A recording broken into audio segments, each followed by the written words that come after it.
श्रीमद् भगवद गीता अध्याय 1 भाग 5 कुरुक्षेत्र के युद्धस्थि में सैन्यटनरीक्षण अयनेषु च सर्वेषु यथा भागमवस्थिता भीष्ममेवाभिरक्षन्तु भवन्तः सर्व एव हि। अतएव सैन्य व्यूह में अपने अपने मोर्चों पर खड़े रहकर आप सभी भीष्म पितामह को पूरी सहायता दें।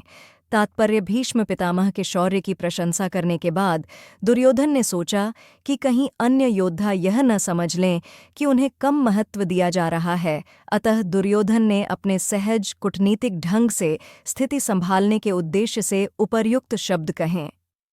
उसने बलपूर्वक कहा कि भीष्मदेव निस्संदेह महानतम योद्धा हैं, किंतु अब वे वृद्ध हो चुके हैं।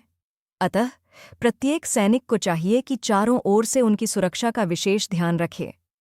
हो सकता है कि वे किसी एक दिशा में युद्ध करने में लग जाएं और शलु इस व्यस्तता का लाभ उठा लें। अतः यह आवश्यक है कि अन्य योद्धा मोर्चों पर अपनी अपनी स्थिति पर अडिग रहें और शत्रु को व्यूह न तोड़ने दें। दुर्योधन को पूर्ण विश्वास था कि कुरुओं की विजय भीष्मदेव की उपस्थिति पर निर्भर है।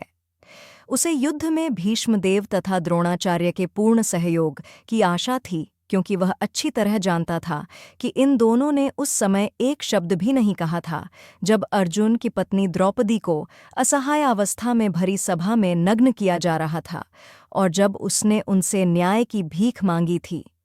वह जानते हुए भी इन दोनों सेनापतियों के मन में पांडवों के लिए सह था। दुर्योधन को आशा थी कि वे इस नेह को उसी तरह त्याग देंगे जिस तरह उन्होंने द्यूत क्रीड़ा के अवसर पर किया था। तस्य संजनयन हर्ष कुरुवृद्ध पितामह सिंहनादम विनद्योच्चैः शंख दध्मौ प्रतापवान।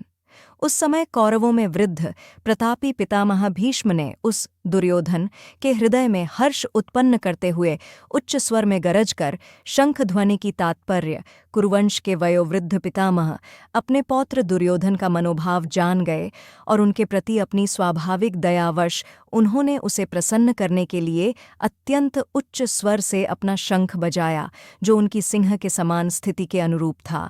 डैशी अप्रत्यक्ष रूप में शंख के द्वारा प्रतीकात्मक ढंग से उन्होंने अपने हताश पौत्र दुर्योधन को बता दिया कि उन्हें युद्ध में विजय की आशा नहीं है, क्योंकि दूसरे पक्ष में साक्षात भगवान श्री कृष्ण हैं।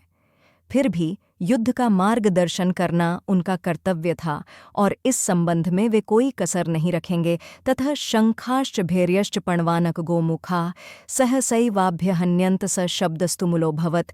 तत्पश्चात शंख नगाड़े बिगुल तुरही तथा सींग सहसा एक साथ बज उठे। वह संवेत स्वर अत्यंत कोलाहलपूर्ण था तथा श्वेतैर्हयैर्युक्ते महति स्यंदने स्थितो माधव पांडवश्चैव दिव्यौ शंखौ प्रदद्मतुः।